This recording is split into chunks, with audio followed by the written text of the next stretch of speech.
Listo.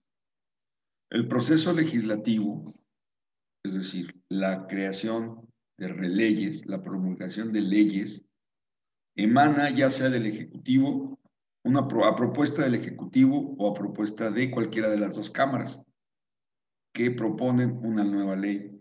Esta nueva ley es revisada en cualquier, digamos, si el presidente fue el que la emitió, él la puede enviar a cualquiera de las dos cámaras para su revisión. Se hace una revisión en lo que se conoce como comisiones. Cada cámara está organizada, la de diputados, pues por diputados, y la de senadores, pues por senadores. Y dentro de esos senadores y diputados y senadores hay comisiones, es decir, se agrupan algunos, una parte de los diputados, una parte de los senadores y crean las famosas comisiones.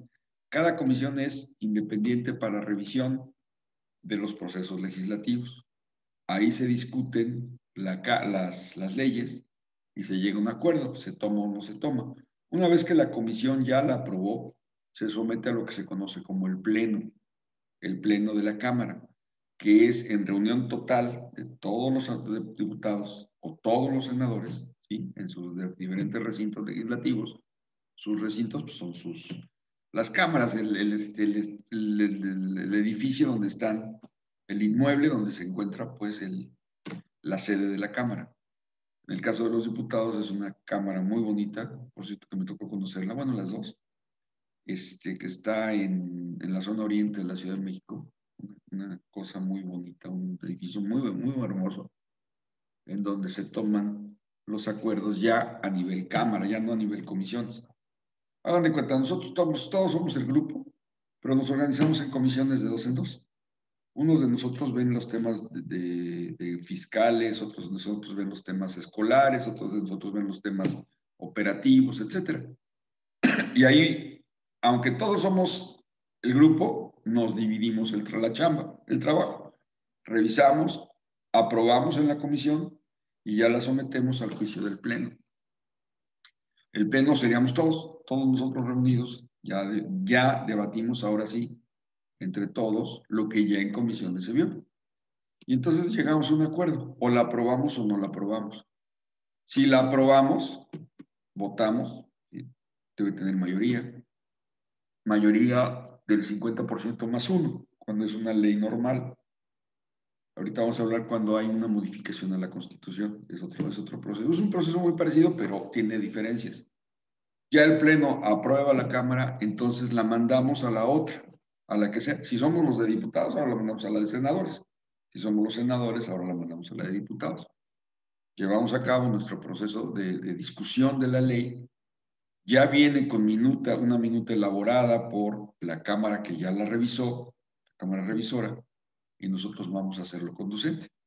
¿Sí? También se somete a comisiones si es necesario, y si no, se va directo al Pleno. Ya en la segunda Cámara ya no es necesario discutir en comisiones, pero se puede también. Entonces se manda al Pleno y se aprueba o no se aprueba. Si se aprueba, entonces ya tenemos la ley aprobada por la legislatura, por el Congreso. Ahora, ¿qué sigue? La promulgación. Una ley no sirve de nada si no está promulgada, si no está publicada. ¿Quién es el único que puede publicar una ley? Pues el Ejecutivo Nacional. El Ejecutivo promulga la ley a través de un decreto, ¿sí? Los decretos de ley se publican todos, indistintamente, en el Diario Oficial de la Federación, y ahí también se le da el tiempo en el cual va a entrar en vigor esa ley. O sea, no es posible que hoy mismo se promulgue y hoy mismo entre, generalmente se da un día, generalmente, a veces más, dependiendo el tipo de ley y qué es lo que está ordenando. La ley aduanera, como tal, es vieja, no es nueva la ley aduanera.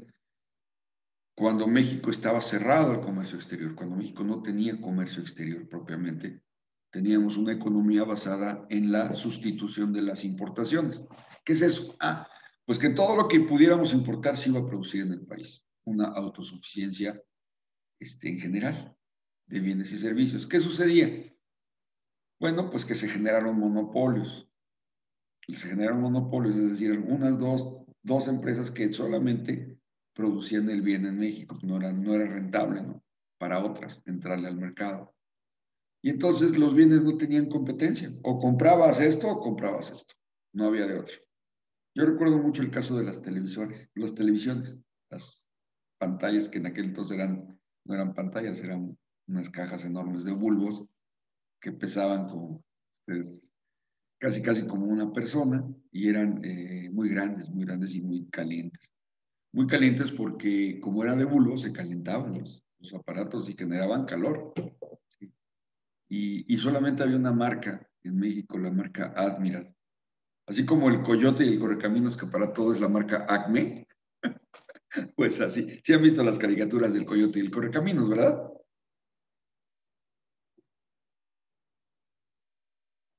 Bueno, entonces, la ley aduanera pues era muy simple. No había mucha interrelación, no había pues gran conocimiento de lo que era el comercio. Cuando México ingresa al GATT, ¿se acuerdan qué es el GATT? Voy a aprender mi pizarra para ir platicando con ustedes y haciendo bonitos.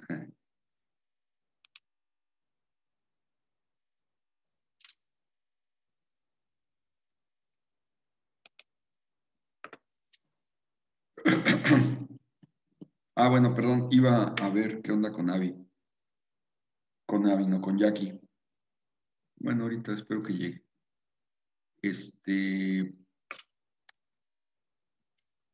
Ando un poquito disperso hoy. Dormí muy raro. Tuve sueños muy raros anoche. Bueno, entonces, una ley,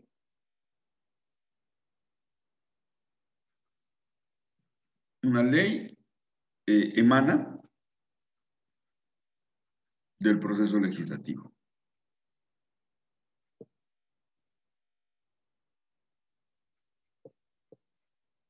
¿Sí? Una ley emana del proceso legislativo, ya lo dimos, ya lo dimos. Intervienen las cámaras, el Congreso en general, que está compuesto por dos cámaras, diputados y senadores, diputados y senadores. Se les conoce también como la Cámara Baja, los diputados, Cámara Baja, y Cámara Alta, los senadores. Los diputados están compuestos por 500 personas y los senadores por 128. La duración en los cargos de los diputados son cuestiones adicionales, pues, que no son para examen ni mucho menos, pero es bueno saberlas. Los diputados tienen una permanencia en el cargo de 3 años, que por cierto este año se renueva la Cámara de Diputados, y los senadores de 6 años. ¿Sí? La renovación de la Cámara de Senadores será hasta 2024, dado que votamos por ellos en 2018. ¿Sí? Muy bien. Ahora, ¿qué Da igual más? que presidente. ¿Perdón? ¿Mandé, Luis? Entran igual que presidente. Sí, igual que los senadores, sí. Ok. Luego, una ley se promulga.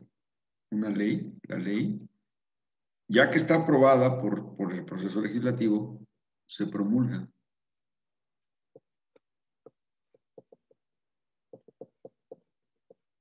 ¿Quién lo hace? Esto es función del Ejecutivo, quien elabora un decreto. O sea, una ley va acompañada de un decreto. Puede haber decretos para muchas cosas. Hay decretos en donde se publican las normas, las reglas generales de comercio exterior es un decreto. Cuando se publica algún programa específico que el gobierno federal va a poner al servicio de la ciudadanía, que se hace a través de un decreto. Las leyes se publican a través de un decreto, ¿sí? A través de algún instrumento que se llama el DOF, Diario Oficial de la Federación.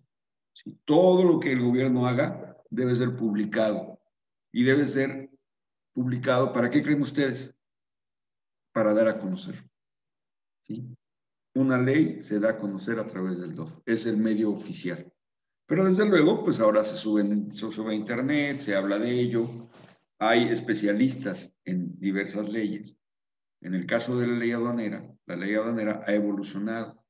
Les decía que México en el periodo de 1900, a ver, periodo, vamos a ponerlo ordenado, periodo de 1930 a 1934 más o menos, con la entrada del presidente, el papá de Cuauhtémoc Cárdenas, presidente Lázaro Cárdenas, 1935-34 a 1986, México vive un periodo de sustitución de importaciones.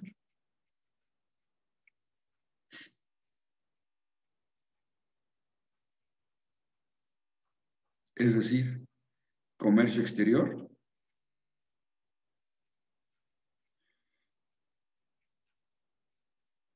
mínimo. Solamente exportábamos petróleo y algunos satisfactores, algunos bienes de consumo como la materia prima. Ayer veíamos que son el sector básico, el sector primario. Era lo que se hacía. En 1986, México se adhiere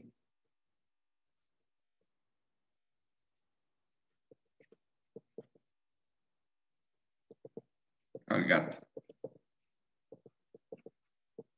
El GATT quiere decir General Agreement of Traffic and Trade, es decir, Tratado de Libre Comercio, Tratado General de Aranceles, de tráfico y aranceles.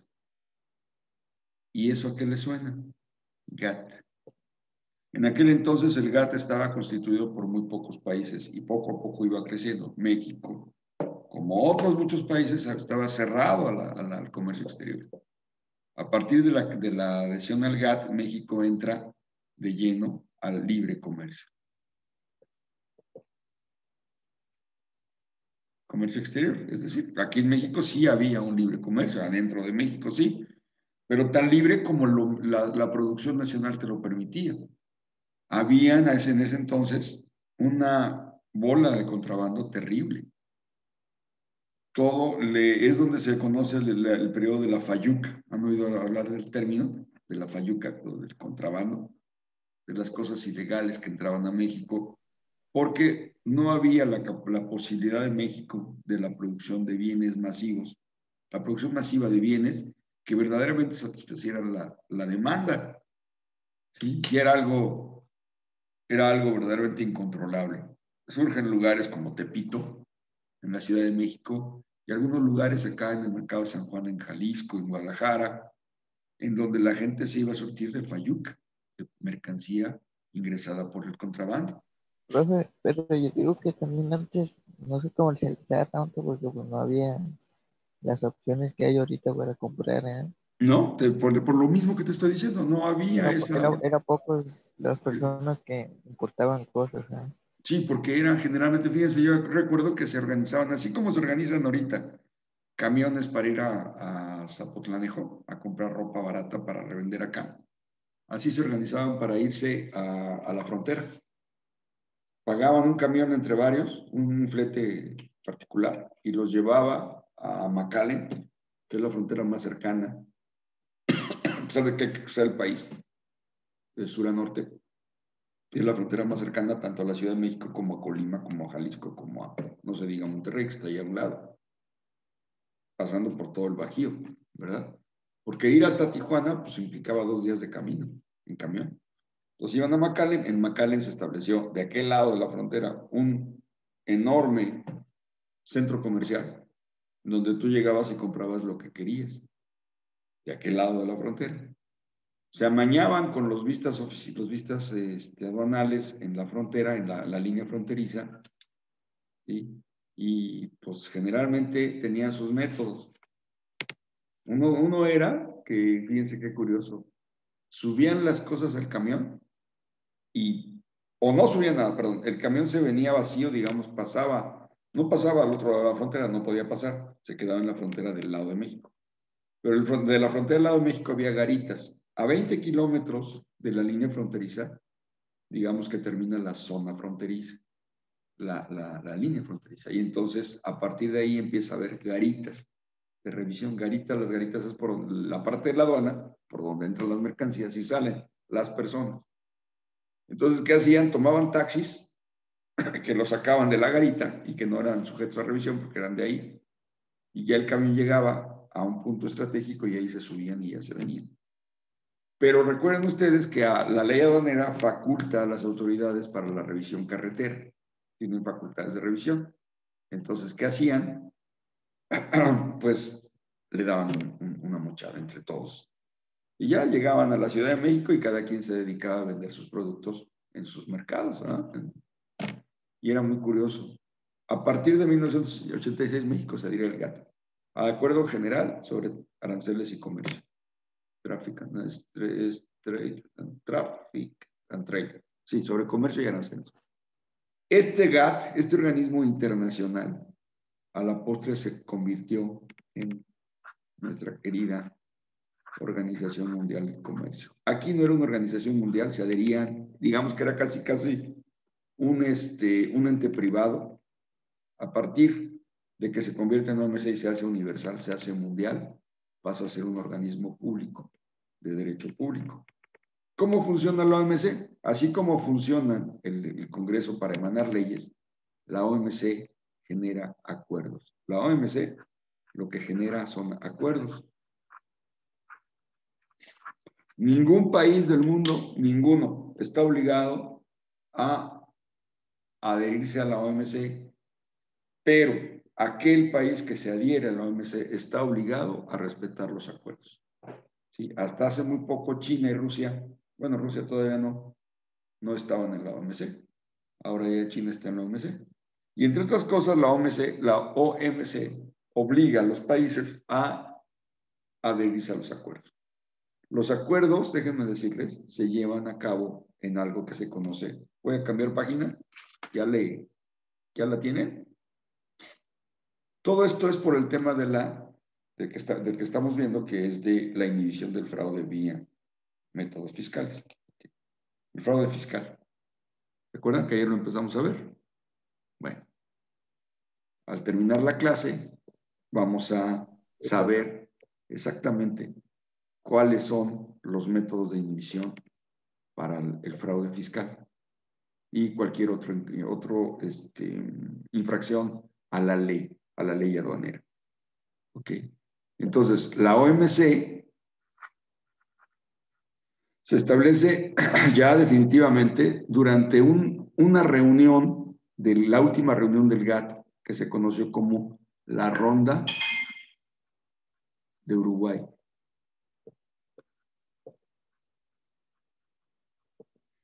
A partir del establecimiento de la OMC, los acuerdos de la OMC se hacen en reuniones que se llaman rondas. ¿Sí? En la Ronda de Uruguay no solamente se adhiere, se llevan a cabo acuerdos para la operación del comercio a nivel internacional, sino que además se genera la OMC. Ahí viene Marito, la OMC. ¿Ok? Esta organización mundial toma acuerdos a través de reuniones que se conocen como rondas que duran varios años. Estas reuniones, dichas entre paréntesis, duran varios años. No crean que es ya. Y los acuerdos que toma la OMC, a diferencia de la Cámara de Senadores o de Diputados, que para aprobar una ley solo requieren la mitad más uno, los acuerdos deben ser por consenso. Consenso. Es decir, se llevan a cabo negociaciones entre países. Fíjense qué curioso, se van haciendo bloques. Se hace lo que se conoce como el cabildeo. No sé si ustedes han oído hablar de lo que es el cabildeo. Déjenme poner bien la palabra consenso. ¿Sí? ¿Han oído hablar del cabildeo? La palabra se llama cabildeo. Yo no, pero Es muy fácil, miren. Supongan ustedes que aquí es un ejemplo. Nosotros vamos a llevar a cabo, a tomar un acuerdo. Pero hay gente que por sus características, por sus condiciones, por sus intereses, no está muy de acuerdo. Entonces, nosotros de una manera como informal nombramos a alguien nuestro estandarte, nuestro Profe, representante. ¿Sí? Sí, Avi. no es así como, por ejemplo, cuando quieres conseguir algo, pero pues no están de acuerdo y tú haces como, le dices a fulanito, no, pues sabes qué, ayúdame en esto, y vas como intrigando a las personas, ¿no? Exacto, es convencimiento, no intrigando, convencimiento, ¿sí? Entonces, curiosamente, también en los acuerdos es un cabildeo, es un, ¿cómo les dijera? Con una palabra o dos palabras, convencimiento por un tercero, ¿sí? Supónganse ustedes que estamos aquí tomando un acuerdo. Vamos a pedir, nuestro acuerdo es que se modifiquen los horarios de clase, pero no hay quienes están de acuerdo y quienes no. Entonces mandamos a alguien, como dice Abby, a que los convenza. Oye, mira, ve las bondades, además, pues si tú votas a favor para que cambiemos, vas a tener esto, esto, esto. ¿Sí? Así se hace en cualquier lugar del mundo, en lo que le llaman los famosos lobbies. Déjenme quitar esto tantito. Los famosos lobbies, creo que se escribe así, el lobby. Este lobby es parte de los cabilderos. Hay lobistas en cualquier cámara de cualquier cámara legislativa del mundo, llámese Congreso, llámese Parlamento, llámese lo que sea. Hay lobistas especializados que están convenciendo a los miembros de algo de tomar acuerdos, de acordar. Pues en la OMC también hay bloques de lobistas, ¿sí? En la OMC pues hay los bloques, el americano, pues ya saben por quién está formado, el europeo, tanto de la Unión como de los países que no están en la Unión. Ustedes saben que hay una unión mundial que se llama Unión Europea, no mundial, una unión en Europa que se llama Unión Europea, que agrupa ahorita ya 27 países, ya salió Inglaterra, que lo que hacen pues negociar en bloque cualquier cosa, incluyendo el comercio. La guerra, la paz, pues, no la guerra, la paz, cuestiones militares, cuestiones sociales, políticas en Europa. Y esos 27 países se manejan con bloque. En México tenemos el bloque del TEMEC. En América, perdón, también tenemos ¿cómo se llama esta? Mercosur, que son bloques de países, tratados entre países, ¿sí? Esta es la UE. Desde luego en Asia tenemos también el ASEAN, +7, así se llama. Y tenemos pues otros bloques, ¿no? El bloque de África, que está muy incipiente todavía. África es el país, el continente menos desarrollado para muchas cosas. Y por lo tanto, pues también en el comercio no está muy... Bueno, estos bloques cabildean. ¿Y para qué? Con el objeto de llegar a acuerdos. Los acuerdos se dan por consenso. Todos deben estar de acuerdo, todos. ¿Sí? Todos deben estar de acuerdo. No hay de que, somos la mayoría, se toma y va. No. Un país puede decir, no, yo no firmo este tratado y por lo tanto, este tratado es una excepción. La OMC trabaja a través de tratados, a través de acuerdos, en rondas, que se dan en rondas y generan, pues, el convencimiento y las reglas básicamente para un comercio libre. Obviamente, al haber un comercio libre, pues estás inhibiendo el contrabando. Y estas reglas para un comercio libre se van incrustando en la legislación nacional. En el caso de México, en la Ley de Comercio Exterior, en la Ley General de los Impuestos de Importación y Exportación, y desde luego, y muy importante, en la Ley Aduanera. Entonces, la inhibición de los fraudes fiscales viene desde la idea de un comercio libre o un libre comercio. Y en base a eso, la legislación se ha adaptado a consensos mundiales, a acuerdos mundiales, para inhibir estas prácticas que son dañinas para los países. En el siguiente bloque nos vamos a dedicar a platicar un poquito de esas inhibiciones y cuáles pueden ser esos fraudes de los que tanto hemos hablado y cuáles serían las conductas que constituyen una sanción para los contribuyentes, para los importadores, exportadores y los agentes aduanales en corresponsabilidad que llevan a cabo o intentan llevar a cabo actos ilícitos en el comercio. Y vamos a tipificar esos actos ilícitos del comercio, ¿sí? En varios, porque hay varios, no nada más es uno. ¿Sale y vale? ¿Alguna duda, pregunta que ustedes quieran comentar? ¿Ustedes quieran realizar?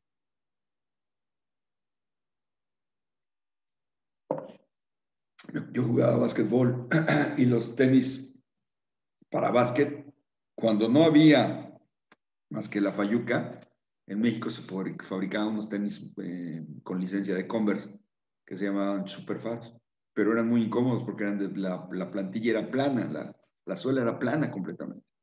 Entonces empezamos a conocer los tenis Nike y los Adidas, que eran la neta del planeta. Pero para comprar unos de esos te tenías que ir en una aventura surrealista a meterte a Tepito.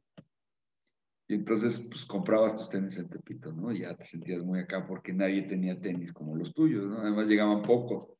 No crean que era como ahorita que hay variedad, no, pues el que había. Prácticamente comprabas el que había. Muy, muy chistoso. Bueno, jóvenes, prendan sus cámaras, por favor, ya llegamos al fin de esta charla, de esta sesión. Nos vemos a las 8. ¿Ok? Vamos, muchachos, cámaras, por favor. A partir de la semana que entra, quien no prenda cámara va a tener sanción. Ya verán. Eso. Bien, Luis. Jenny, Avi, Pedro y Marey. Ah, y Ale también. Uy, ya se va a acabar y no prende sus cámaras. Híjole. Ah, muy bien, Ale. Pedro. Hoy es jueves. Yo no sé por qué el jueves, para mí en lo particular, se me hace el día más feo de la semana, más cansado de la semana. ¿Será porque estamos en la sala del viernes y el viernes pues ya es pachanga, ¿no? Ya estás listo para irte a pachanguear y el jueves todavía es... Uy, ¿será por eso? ¿Quién sabe? Pero veo que a ustedes también les pega como a mí el jueves, ¿eh? Marey, ¿cómo estás, Marey? Bien, profe. Eso.